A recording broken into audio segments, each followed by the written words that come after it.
자, 문법입니다. 이번 주에 지난주 진도 나왔던 것들 문제 푼 거 한번 좀 같이 보도록 하겠고요. 네 문제 정도 같이 보고 그다음 전치답을 좀 불러드릴게요. 그래서 처음으로 볼 건 13페이지의 4번. 그래서 보기에 기역과 니은에 해당하는 예로 적절한 거죠. 그래서 기역은 역행적 유음화가 일어나야 되고 니은은 리을의 비음화가 일어나는 거예요. 결국 요 얘기잖아요. 결국 니은하고 리을이 만나거나 리을하고 니은이 만났을 때 두 개 중에 하나가 일어날 텐데 결국 얘네가 둘 다 리을로 바뀌면 무슨 현상이라고 하죠? 유음화. 유음화. 근데 얘네가 거꾸로 니은이 되면 비음화. 리을의 비음화라고 하는 거죠. 자, 근데 이렇게 유음화가 일어날 때 요 앞에 있는 게 바뀌는 경우랑 뒤에 있는 게 바뀌는 경우에 이름이 달랐습니다. 앞에 게 바뀌면 이걸 뭐라고 부르나요? 역행적.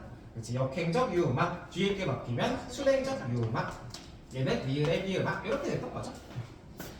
정답이 뭐였냐? 답은 1번이었습니다. 1번. 자, 그래서 앞에 있는 산란기. 이 친구 어떻게 읽어요? 산란기. 산란기라고 읽겠죠? 그래서 여기 있는 니은이 리을로 바뀌어서 발음되니까 이 친구가 역행적인 유음화. 그리고 뒤에 있는 표현력.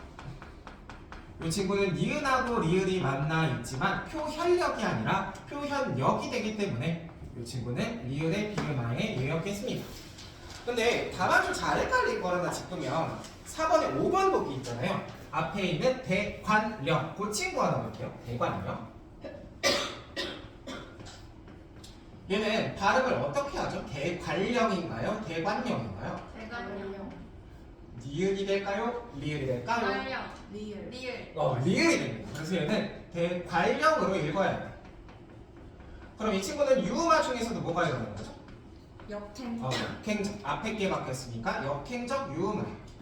근데 뭐가 헷갈리기 쉽다고 싶은 거냐면 우리가 앞에서 봤던 뭐 1번 표현력 같은 경우에는 이 친구는 거꾸로 리을의 비음화가 이렇게 일어났단 말이죠. 같은 환경이지만. 그래서 이런 것들 우리가 파악을 할 때 결국 한자가 두 글자, 한 글자 이렇게 각각 만나고 있을 때 리을의 비음화가 일어나는 거야 이렇게 얘기했었죠. 근데 사실 얘도 똑같단 말이에요. 대관령도 고개 영자죠. 대관이라는 이름을 가지는 고개다. 두 글자, 한 글자 잘리지 않나요? 네. 자, 그러면 추가로 하나 더 있을 때 얘는 그럼 어떻게 말하면 될까?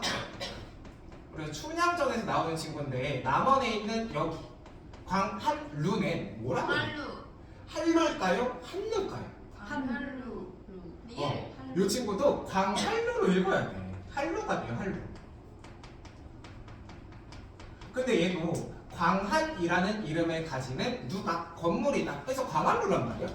그럼 두 글자 한 글자로 잘리는 건 마찬가지인데 왜 쟤는 리을의 비음하고 얘는 왜 유음하냐 하면 요게 나왔을 때 이제 헷갈리지 않게 우리가 지명의 경우 있잖아요. 지명. 어떤 고개의 이름이건 건물의 이름이건 지명의 경우에는 리을의 비음화가 나타나지 않는다. 이렇게 기억해 주시면 좀 편합니다. 자, 결국 지명은 뭐 이렇게 만들어진 게 맞을 수 있어. 대관하고 령. 광한하고 루 이렇게 만난 게 맞을 수는 있는데 결국 이걸 파악할 때는 이걸 덩어리로 광한루가 합쳐져야 지명이 되고 대관령이 합쳐져야 지명이 되니까 이것들을 나눠서 생각하지 않는다는 거예요. 그래서 우리가 유음화랑 리을의 비음화 넣을 때 이 지명의 경우는 헷갈리지 마시고요. 자, 다음 14페이지에 6번입니다. 6번 구개음화랑 관련된 설명인데 기억 밑줄을 보니까 군대 국어에서는 한 형태소 안에서도 구개음화가 일어났던 것으로 보입니다. 그래서 군대 국어의 구개음화를 겪은 건 표기까지 구개음화가 됐다는 거죠. 자, 그럼 우리가 표기까지 바뀐 걸 찾으면 될 텐데 해당하지 않는 것. 정답 몇 번이었나요? 여기서 그래서 5번이 됐습니다. 좀 쉽게 파악하면 1번의 표지, 2번의 저, 3번의 좋다와 4번의 천지는 지금 우리가 표기까지도 이렇게 구개음화를 해서 디귿을 지읒으로 혹은 티읒을 치읒으로 바꿔서 표기를 해요. 근데 밑에 있는 굳히다는 소리만 이렇게 내는 거고 표기 자체는 굳히다라고 하죠. 그래서 이 친구가 여기에 해당하지 않겠다라고 파악해 주셨으면 되고요. 자, 뒤에서는 15페이지에 1번, 2번 볼게요. 자, 자, 그래서 왼쪽에 지문을 사용해서 요 1번이랑 2번 골라주셨으면 되는데 먼저 1번에 자, 여기 있는 기억에서 미음을 이해한 내용으로 적절하지 않은 것 정답은 4번. 4번이 됐습니다. 4번. 자, 그래서 리을의 구분 그러니까 모음, 자음, 모음, 모음자, 자음, 모음, 자음. 그래서 이렇게 여러 가지 4가지 예시가 있을 때 강하고 복은 같은 음절 유형이에요. 그래서 강이랑 복은 자모, 자의 같은 유형일 텐데 목하고 목시 서로 다른 음절 유형이라고 했죠. 근데 우리가 여기서 파악해야 되는 건 생긴 것 자체는 달라요. 얘는 자모자, 얘는 자모자자로 되어 있지만 이 친구 실제로 어떻게 했나요? 뭐? 목 이런 거 있죠? 그래서 두 개 중에 시옷을 탈락시켜서 이렇게 읽는단 말이에요. 그래서 둘은 음절 유형이 같은 거죠. 자, 모, 자로 똑같이 발음이 될 겁니다. 받침에서 우리가 두 개를 다 읽을 수는 없는 거니까. 자, 근데 2번은 진짜 완전 많이 틀렸어요. 자, 여기서 A를 바탕으로 할 때, 즉 음절 구조의 제약을 바탕으로 할 때 보기에 A에서 B에 대한 설명으로 가장 적절한 거죠. 정답 몇 번이었나요? 2번. 2번이 됐습니다. 2번에 2번이 됐고요. 결국 여러분들이 좀 헷갈렸던 건 음절 구조 제약과 관련된 교체가 무엇이고 음절 구조 관련 제약과 관련된 탈락이 무엇인가인데 거기 묶어놓은 데서 설명하는 건 음절 구조 제약과 관련된 교체가 있었고 음절 구조 제약과 관련된 탈락이 있었다. 근데 음절 구조 제약에 따라 일어나는 교체는 우리가 뭐라고 부르는 친구예요? 그치. 음절의 끝소리 규칙, 음규를 불러주는 말이고 음절 구조 제약과 관련된 탈락은 종성. 총성이 두 개가 올 수 없는 거, 하나 없애는 거 뭐라고 부르죠? 자음군. 자음군 단순화라고 하죠. 그래서 자음군 단순화에 대한 설명이다. 그리고 나머지는 다 음절 구조 제약과는 관련이 없다. 나머지 현상들은 이거랑 상관없다. 이렇게 해석이 되었으면 사실 문제 푸는 건 그렇게 어렵지 않았거든요. 자, B에서 옷, 마늘, 옷만이라고 읽을 때 처음으로 어떤 현상이 일어나야 돼요?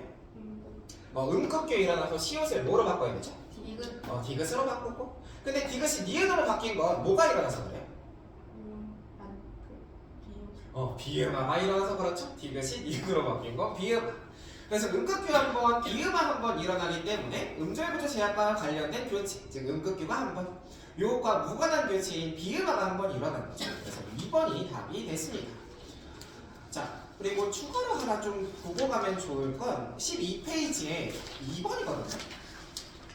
뭐 얘를 문제를 풀 건 아니고 여기서 개념이랑 관련돼서 나오는 게 최소 대립상 문제란 말이죠. 최소 대립상. 그래서 여기서 한 가지만 좀 같이 보고 가면 좋을 게, 자, 최소 대립상은 음은 하나 빼고 나머지는 다 똑같은 애들이죠. 근데 그러면 이 붙인 거 있잖아요. 라이트를 뜻하는 이 빛하고 그리고 빚지는 거 있죠. 요 빚은 최소 대립상일까요? 최소 대립상이 아닐까요? 아니다. 아니다. 맞다 있나요? 자, 그러면 이 친구들 두 개 발음하면 각각 소리가 어떻게 나죠? 이. 둘 다 받침이 뭘로 바뀌어요? 디귿. 디귿으로 바뀌어서 소리가 똑같이 나와요. 그래서 우리가 최소 대립상의 경우는 단어를 어디서 배웠냐? 음원에서 배우고 있죠. 그래서 얘는 음운론적인 개념이에요. 즉 최소 대립상을 정의하는 것은 음운에 따라서, 즉 소리에 따라서 우리가 정의를 하고 있는 거니까 얘는 소리 자체가 똑같죠. 그래서 얘네를 우리가 최소 대립상이 아니라고 봅니다. 이걸 정보를 알려드리려고 말해준 것도 있지만 이걸 왜 굳이 짚었냐면 시험에서 이걸 최소 대립상이라고 한 학교도 있어서 그래요. 그거를 서예고에서 내신 냈을 때 한번 저렇게 설명한 적이 있었거든요. 결국 둘은 뜻이 다르고 이건 즉 이 다른 의문을 통해서 만든 거니까 이거 최소 대립상 맞아 이렇게 설명을 했다는데 우리가 기본적으로 모의고사나 수능 풀 때는 얘네가 소리를 기반으로 정해지는 것이니까 최소 대립상이 아니야 이렇게 기억해 주시는 게 좋습니다. 내신에서는 어떻게 얘기하는지 한번 우리가 학교 들어가서 또 보자. 문법을 덩어리를 엄청 많이 할 거니까 그때 우리 얘기하시는 걸 한번 보면 좋겠네요.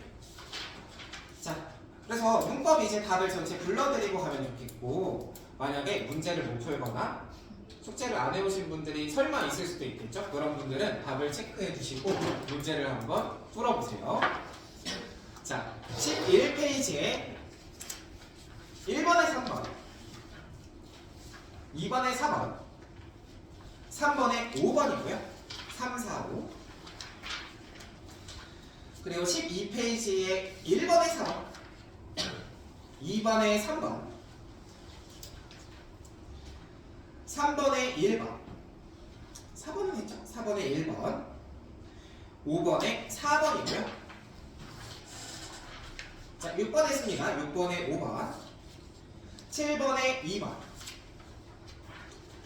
그리고 뒤에 복합은 각각 4번, 2번이겠죠? 4번, 2번. 자, 그래서 문법 이렇게 먼저 확인했고요. 다음 주에 오실 때는 책 뒤에를 넘기면 이제 의문 변동 2번이거든요. 탈락이랑 축약, 첨가가 한 번에 나올 텐데 여기 있는 개념들 먼저 복습. 어떻게 보면 예습이기도 하죠. 이거 먼저 읽고 꼼꼼히 확인하고 와주시면 다음 주에 문제 있잖아요. 문제까지 먼저 풀어오시도록 하겠습니다. 그래서 문제 풀어오시는 게 숙제가 되고요. 다음 주에 프린트에 전에 나갔던 것처럼 같이 그걸로 중요한 개념들 위주로 짚고 문제 중에서 좀 어려웠던 것들 같이 몇 개 풀어보고 이렇게 다루도록 하겠습니다. 이거 아예 문제를 풀어와요. 그럼요. 투? 이게 예? 그래서 좀 이렇게 큰 덩어리를 먼저 보는 게 이제 2학기에 들어가면 문법이 막 쏟아지면서 나갈 거란 말이에요. 문법이 1학기 안에 한번 전체적으로 복습이 돼야 그리고 2학기 이제 들어가면 모의고사 문제들 풀면서 아 이렇게 적용하면서 풀어야 되겠구나 하고 2학기 때 조금 모고를 보면 되죠. 근데 저희가 1학기에 문학하고 2학기에 문법하는 거예요? 일단 기본적으로 그래서 합법과 언어 하면 언어가 문법이에요. 그래서 그 부분을 좀 보도록 하겠습니다. 자, 여기까지 일단 문법이었고요.